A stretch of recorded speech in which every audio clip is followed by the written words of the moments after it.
Hey, welcome to Christians in a Cancel Culture, a podcast where we talk about how to talk about what we're not supposed to talk about, and how to do it graciously, intelligently, biblically. We're glad you're here.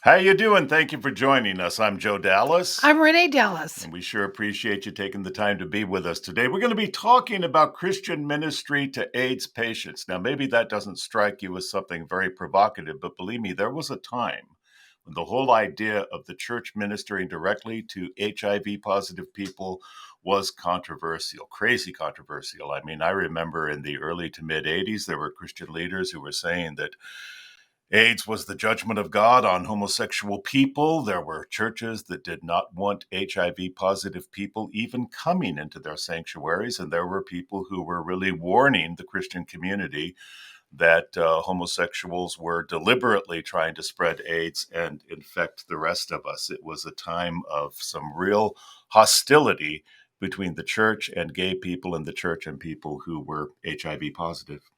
Well, that reminds me of something God said that shows his heart when people were saying in Isaiah 58, 6-7, "Is this not the fast that I have chosen, to loose the bands of wickedness, to undo the heavy burdens, and to let the oppressed go free, and that you break every yoke? Is it not to deal thy bread to the hungry, and that you bring the poor that are cast out into your house? When you see the naked, that you cover him, and that you not hide yourself from your own flesh?" Yeah, you know what? There were some Christians who were doing just that. Our guest today is one of them. Bruce Sonnenberg. Bruce is the founder and executive director of 𝗕𝗏𝗃𝗏 Victory. Now, that's a ministry, and I quote here, dedicated to educating the world community and the church on how to effectively share real and lasting hope to those infected and affected by HIV or AIDS. Bruce is a graduate of Vanguard University. He served as, and this is a distinction, the first youth minister of Calvary Chapel, Costa Mesa, under the direction of Pastor Chuck Smith. Now, as the founder and executive director of 𝗕𝗏𝗃𝗏 Victory, Bruce began with a support group of 3 hurting HIV positive people. This was back in 1990. Well, things have changed. Today, there are almost 400 support groups in 17 countries, directly touching over 640,000 people who are facing HIV/AIDS through direct care and educational services. He serves people through speaking opportunities, and HIV sponsors an AIDS orphan sponsorship program. 𝗕𝗏𝗃𝗏𝗃 Victory is an accredited civil society with the United Nations, and Bruce has served as a delegate to the United Nations High-Level Review on HIV/AIDS in 2001, 2006, 2008, and 2014. Dr. Warren has stated publicly, and I quote here, "Bruce is a real pioneer in HIV/AIDS outreach and one of the first to be on the front lines of this pandemic." Bruce, I trust I have sufficiently embarrassed you. I certainly You tried. have. Okay, good. Glad to hear it. You I don't are even an know who old that friend, person so is. Hey, I love having a friend who has a resume so long that I almost feel like yawning when I read it. But Bruce, that is impressive stuff, and I mean this sincerely. I mean, you and I go back well over a couple of decades, and we banter a lot. But quite seriously, you are one of my heroes. You were taking a stand when literally nobody wanted to take a stand. I remember very well the early days of my own ministry and how hard it was to get people to realize people affected by AIDS, infected by AIDS, or affected by homosexuality cannot be viewed by the church as being in a separate class. We have to view them as we would view anybody who we want to win to Christ, anybody who has the same value on their lives that God so loved the world, he gave his son for those people. You were a voice when very few voices were willing to be raised, and that is something I will always appreciate about you, always. Thank you. Hey, and Bruce, you know, we've known you for years, but for the sake of people who don't know about 𝗕𝗏𝗃𝗏𝗃 Victory, how did this ministry get started? Well, I distinctly remember telling my wife as we were watching the evening news in about 1987, I said to Joni, "Honey, I am sick and tired about hearing about HIV and AIDS, because that's all you would hear on the news. It's like today with COVID, every Mhm. day you hear something Mhm. on the news. And I told her, I'm tired of this. And little did I know that God would have to break my heart in order to really get through to me that people with HIV and AIDS are people, and they're hurting people, and that Jesus came for hurting people. Mhm. And I even forgotten my part of hurting in the past. And so the Lord began to remind me that, well, when I was 10, my mom died very suddenly. She had a brain tumor we didn't know about. And that opened my heart to people who were suffering and dying over the years. And then I became a pastor, and I had pastored in the desert for 10 years. I pastored in Irvine, started a church in Irvine called the Village Mhm. Church of Irvine. Yes.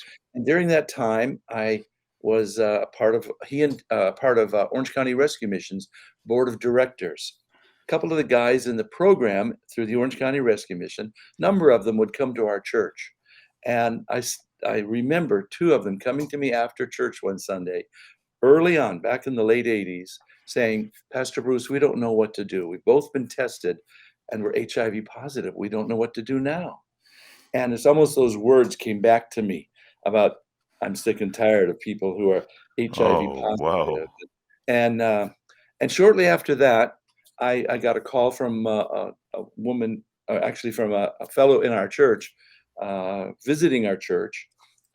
He was the son of a couple who were members of our church. He asked if he could come to my office and come in and sit down and talk, and I said yes. And he said, "I've got to ask you to help me to do something." I said, "Well, what's that?" And he said, "I need to be able to tell my parents that I've been living in the gay community. I'm homosexual. I I've been living with a man. The man contacted AIDS. He died 3 weeks ago. I did his Oh, funeral, and I'm wow. HIV positive, and I don't know how to tell my parents." And those Mm. words came back to hit me again. And God was softening my heart through all of this. And I saw a very hurting man in Kevin. And I sat with him. And that day he accepted the Lord. It was a wonderful and a Wow. glorious moment. And 2 months later, we sat down with his parents, and they gave their hearts open to him. They had already known the Lord, but they loved their son even more so, and Wow. stood by him for the rest of his life. Mm. And then one other occurrence, I got a call from a woman in our church asking me to visit her brother who was in the hospital, and I knew her brother. He had been at visiting our church one Sunday and accepted the Lord, and was growing in the things of the Lord. A year after he gave his life to Jesus, he had met a Christian girl, wanted me to do his wedding. I did a garden wedding. It was wonderful and glorious. And a year after that, now 2 years after he gave his life to the Lord, uh, she called me and said he's in the hospital dying of AIDS. And I said, "What?" I couldn't understand that. He wasn't gay. He wasn't a drug user, as far as I knew. And I found out later that he had been using some drugs, and he was sharing needles with his girlfriend from the past. And she was Mm. HIV positive and had passed it on to him. He did not know that. And he ended up becoming positive and not realizing it, and then ended up in the hospital. And this is back, my goodness, I went to the hospital. I walked in I saw him in this glass encased room, and the nurses were talking. And so I walked by them because they didn't see me. And I went in, and his IV had come out of his arm. There was blood all over his arm on the bed. And there was somebody I knew, but he was strapped to the bed. The Oh, virus had already affected his nervous system. And so he was in convulsions.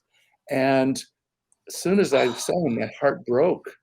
And I went over and got some tissue. I started cleaning up the blood off his arms. Well, the nurses came in and had a heart attack. I mean, they were, "What are you Uh-huh. doing in here?"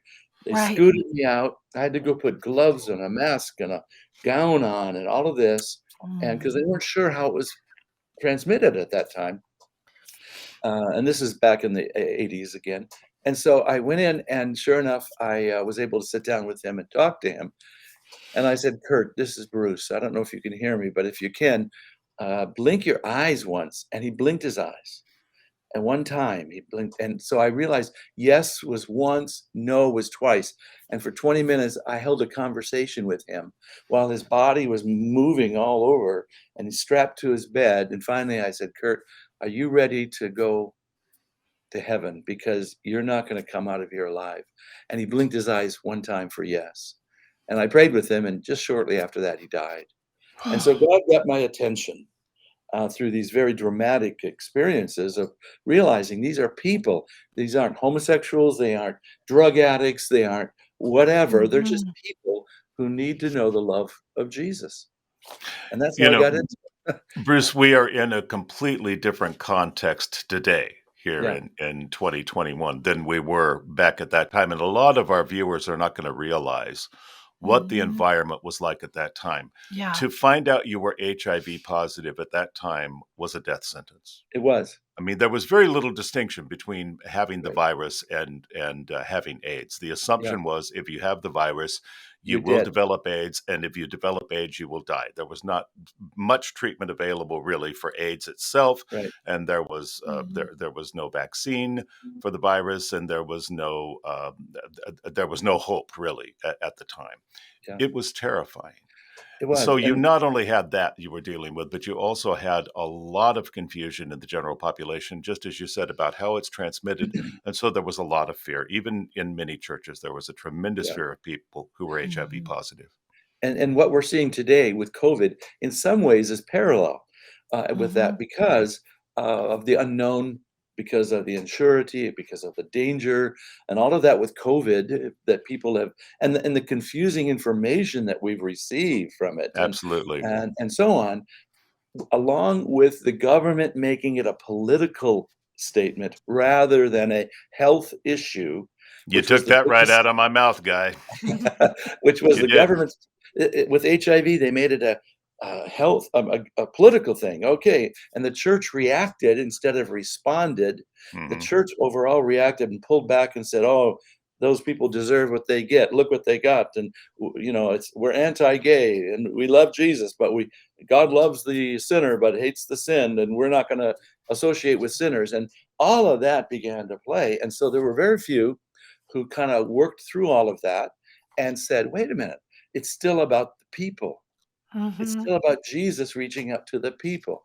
And so in about 1990, we started a support group, and people started coming. And as you said, people would come for 2 months and they would die. They would come for 3 months. So we would have 5 or 7 or 8, 10 people. And I was on the radio for many years. And so I would announce at the end of my radio program, if anyone's HIV positive and needs someone to talk to, please come. We're meeting every Tuesday night at the Village Church in 𝗪𝗏. And people started coming, calling and coming. And for the first 5 years, only those who were HIV positive were allowed into the meeting, except for me. And it was a very touching, moving, growing, laughing, crying time of growing together. And I can only tell you there were many, many people who came to know the Lord through that time. And many Christians who found comfort in the hope of Jesus during that time when many were pushing them away.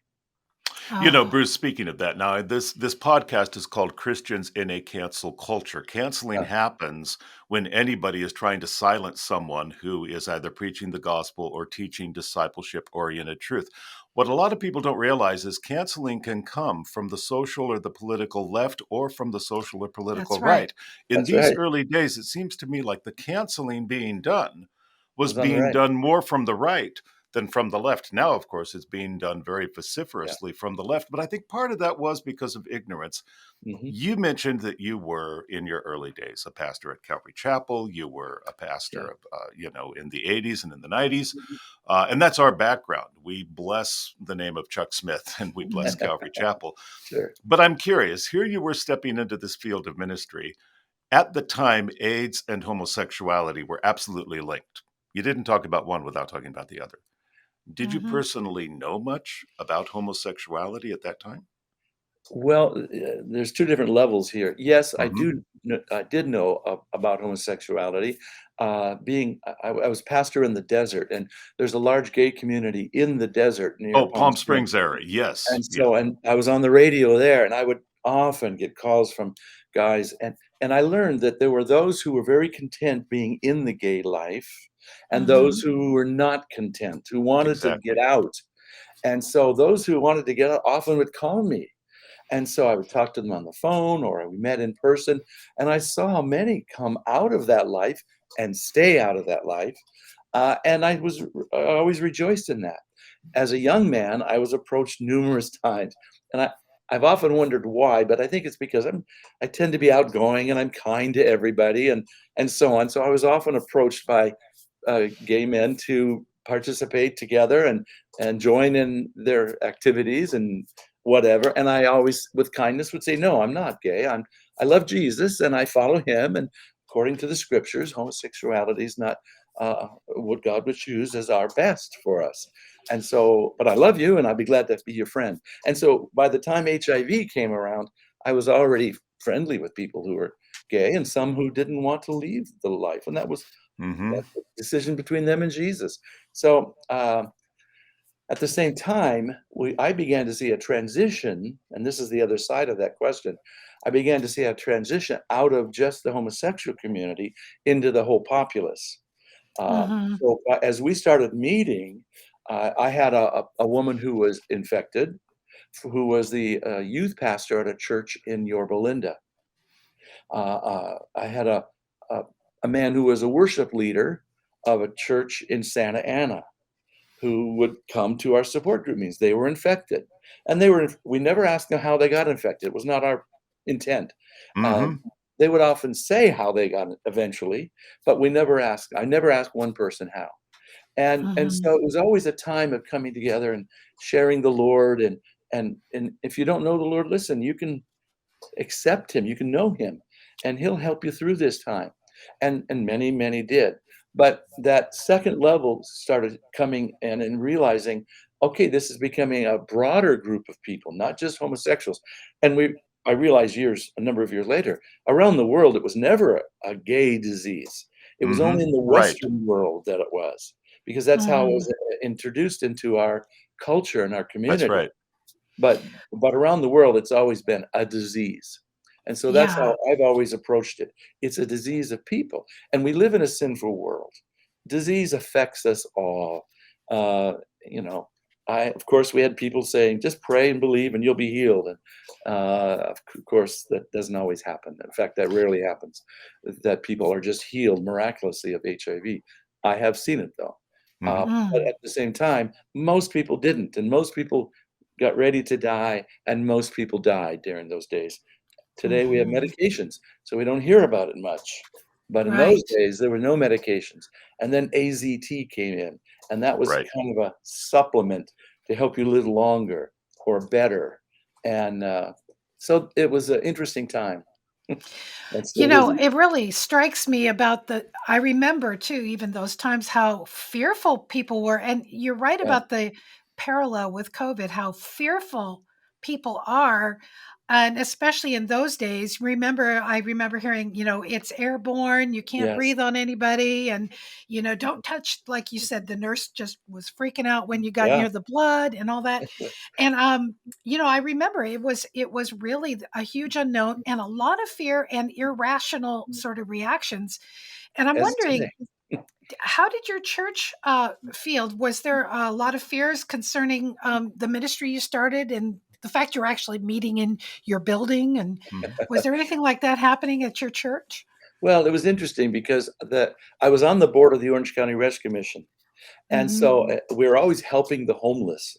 And the homeless is somewhat of a stigmatized population anyway. That's right. Yeah. So to have somebody homeless sit next to you who is now in Irvine, at that time a yuppie city up in, Irvine of all places. of all Yeah. places, it was a wonderful mix of people, and I loved it. Uh, and so the church was used to having some of these different kinds of people coming.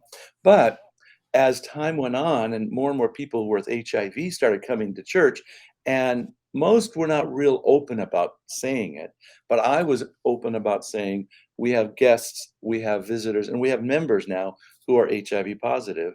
I realized that we needed to be together on this.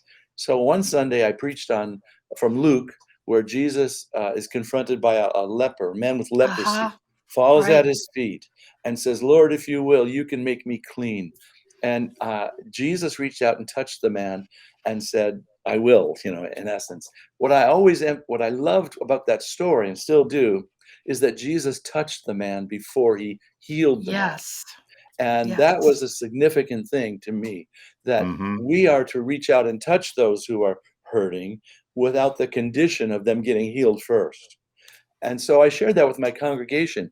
And I asked everyone in the church at the end of the service, I said, all right, I'm going to ask you to do something I've never done before. And that is, if you will stand with me. I said, the church is meant to be a hospital where people with broken lives and broken hearts can come and be healed and mended by the love of Jesus. If you will stand with me, I would appreciate it if you would stand today and make this stand with me, that everyone is welcome into our church. And so one by one, my wife Joni leads worship, so she was closing in a song, and one by one people stood up, and I knew one man especially was going to have a hard time. He was wrestling with this because he had already voiced some things. Thankfully, two of our elders had brothers who were gay, and one of them had HIV. So it was already something we had discussed as elders, but here the whole congregation was standing, and then finally that one guy stood up. And I can tell you that as a congregation in unity, it was never an issue after that. Oh, praise God. This was an I am Spartacus moment. It I mean, was. honestly. It was. Yeah. And I think, again, that was radical at that time, Bruce. I remember those days, and that was a radical church service you held there. Well, the one thing that came out of that was that man who finally stood up came to me, and he says, if you ever find somebody who needs help, let me know. Praise God. And for the rest of his life, he lived 24 years after that. For the rest of his life, anytime I had somebody who was down financially, who was HIV positive, even somewhere in the world, I would say, Dwayne, is there something you can do? He'd write me a check and help and cover it. Wow. Awesome. He was committed. Awesome. And I thank the Lord for people like that. And our elders who stood, and as a congregation we stood, and word got out that we are an HIV church. And I didn't care. I didn't care if the whole world knew. It was fine with me. Well, that leads me to my next question on all of this. I mean, this is how your church received it, your own congregation. But you were also known in Orange County, Bruce. I knew you at that time. You were known as a Bible-believing conservative pastor, pastoring a conservative Bible-believing church, and someone who was ministering to people who were impacted by AIDS. How did you feel the church in general, other churches in the area, responded to you and to your ministry at that time? Exactly the way people respond today and the way churches respond today. Some said, oh, I'm not political. I don't get involved in political things. And I would talk to some of my pastor friends and say, you need to be more vocal about some of this stuff. When it comes to moral issues, we as the church need to be vocal. When it comes to cultural issues, okay, you got your opinion, do what you want. I don't care if you meet on Saturday or Sunday or use grape juice or wine for communion. But when it comes to moral issues like abortion, and see, I'd always been very vocal on abortion. And how that was, it's the destruction of a human life. It's not just a woman's right or an issue on that level. It's the killing of a baby. And so I was always vocal about that, and I would go out and do things there. So I was known in the county for that as well. So there were churches that quietly said, hey, we really stand with you, or pastors who said, we stand with you. And then there were churches that said, we don't want anything to do with it at all. And so I wrote a church policy. I thought this would be a good thing to have as a church policy. What are you going to do if someone comes to your church with HIV and AIDS? And we got involved with the National Religious Broadcasters, and we went to their convention. I think you've probably been to one. I know you've been to some. We went together to one, I remember. I think you guys went to Nashville. We did. Yeah. And so by going to the people who speak to the church, we were able to get out there. We had a book made with Dan Wooding, our dear friend, and later board member, who's now with the Lord, wrote a book called 𝗵𝗵𝗋𝗄𝗃 Victory. Yes. So we started making material available to people. And so then I realized, let's write a church policy. And so I got real practical in this policy that we, such and such church, will accept people. We recognize as a spiritual hospital, that people are welcome. And then I talked about specifically HIV and AIDS, that we would encourage you to allow HIV positive people to teach Sunday school. We would not encourage you at this time to have them be in the nursery, because see, at that time we knew that children bite, and in that place sometimes do things that blood is transmitted or so. Anyway, we ended up distributing about 70,000 of those to churches around the country. Whoa. Wow. And I think that impacted the whole country in a way. It started changing how churches thought and pastors thought. At the same time, I got Herb Hall and Tamara Brown and Mike Hilton, who was a former homosexual, a party girl, and a hemophiliac, and started getting them to speak in churches and in places as testimonies of what Jesus does with someone with HIV. And the Lord just put it all together so beautifully that it began to really permeate the church and how we reach out to those who are hurting. And how did you feel that the gay community was responding about your ministry when you began? Because I really think in many ways they may have felt, and I know, listening to several people in the gay community at that time, was like they almost had like ownership of it. Like our community has AIDS, and they had all the quilts, and that was all really good. I mean, they were stepping up to help people in their community, but I think in some ways they may not have trusted Christians very much with what was going on. So I'm wondering, how did that happen in your experience with them? Well, at the same time, the church is reacting instead of responding and shaking a fist. The gay communities stepping forward and saying, this is our opportunity to communicate. And so while they're fighting each other, we just were there serving. And what happened was, early on at one of one of these HIV international conventions, Herb Hall and I went, and Herb met the guys from ACT UP. And once they saw that what we were doing, they began to open up to who we were. Oh, so good. Early on, I don't know if you know who David Miller is, but David was one of the original ACT UP guys. He was arrested 250 times and all that. And I began to share the Lord with David. And it took a number of years, and eventually he gave his life to the Lord through Kay and Rick Warren. And it was a glorious salvation. But the thing is that we became friends with ACT UP. And so they would see us at conferences where they're tearing down booths. Many of them would come over and talk to us and share their hearts with us, because we were doing something. We weren't just talking about the issue. We were helping people. And they saw that we helped. If someone was gay or not, we helped them. And if they were gay, we didn't say, you got to accept the Lord before. We shared the Lord, but it was up to them. But we loved them all the way through to the moments of their death. And I think that was seen. So we were not seen as an enemy for many, many years. Bruce, you just opened up a whole new area of conversation that we really need to focus on. I want to talk with you more about this. So will you join us for another episode, because I want to pursue this more? I would love to. That's great. That's great. Now, if people want to reach you, the best way, I assume, to reach you through He Intends Victory is at your website. Is that correct? That's right. HeIntendsVictory.org. 𝗕𝗏𝗄𝐻IntendsVictory.org if you want to reach Bruce directly, and or if you want to reach He Intends Victory to get a better idea of the services they offer. Sure. And it's been really great having you with us, and we are so grateful for knowing you and watching you over the decades as a pastor with a real pastor's heart and a real pioneer in this work. Well, I want people to know, I think I've always seen us as a team.